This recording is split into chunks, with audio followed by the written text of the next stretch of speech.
তো বন্ধুরা, আজকে আমি যাবো হলো পদ্মা নদীতে মাছ ধরতে। তো এর জন্য আসলে কি টোপ প্রস্তুত করা হচ্ছে। এখানে আছে রুটি গুঁড়া করে নিছি, পিঁপড়ার ডিম আছে। হ্যাঁ, এখানে দুই জায়গাতে আছে এগুলো। ওখানে নদীর ঘাটে যে ব্যবহার করবার এগুলো এর মধ্যে মিশাবো এখন। তো আপনারা দেখতে থাকেন।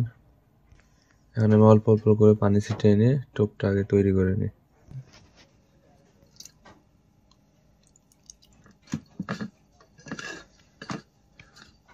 টোপটা যাতে বেশি নরম না হয়, যেহেতু নদীতে যাবো আমি আজকে।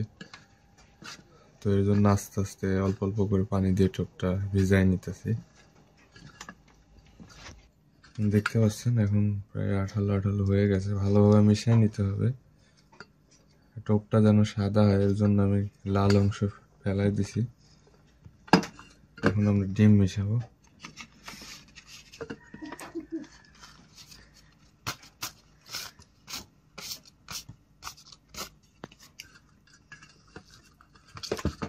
এভাবে প্রায় ডিম মেশানোর পরে 10 মিনিট ভালোভাবে মিক্সার করে নেব।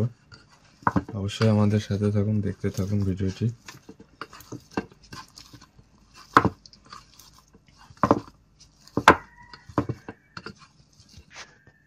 দেখছেন টোপ তৈরি করা একবারে শেষের পথে। এই যে দেখতে পাচ্ছেন টোপগুলো একবারে এরকম করলে যাতে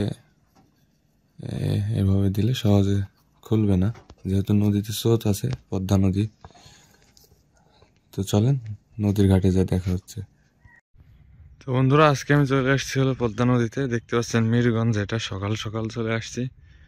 এসে দেখছি অনেক শিকারী বসে আছে। দেখি ওনারা মাছ পাইছে কিনা, আমিও বসবো ইনশাল্লাহ। দেখি ওনারা মাছ পাইছে কিনা। এই যে ব্যাগের ফাটা দিয়ে রুটি বাড়া গেল বুঝলেন নাকি?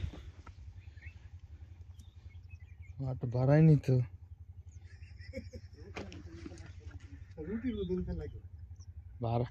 দাদা মাছ পাইছেন নাকি? কেবল আসলেন, টানটুন দেয়নি?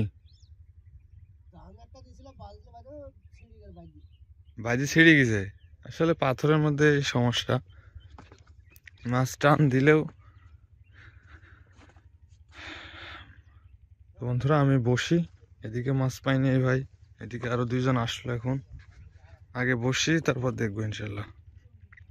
তো বন্ধুরা এখন চলে যাচ্ছে এই যে মাছ আজকের 50 গ্রাম কি 100 গ্রাম হবে। এই যে দেখছেন জাল দেওয়া পাটি চলে এসে।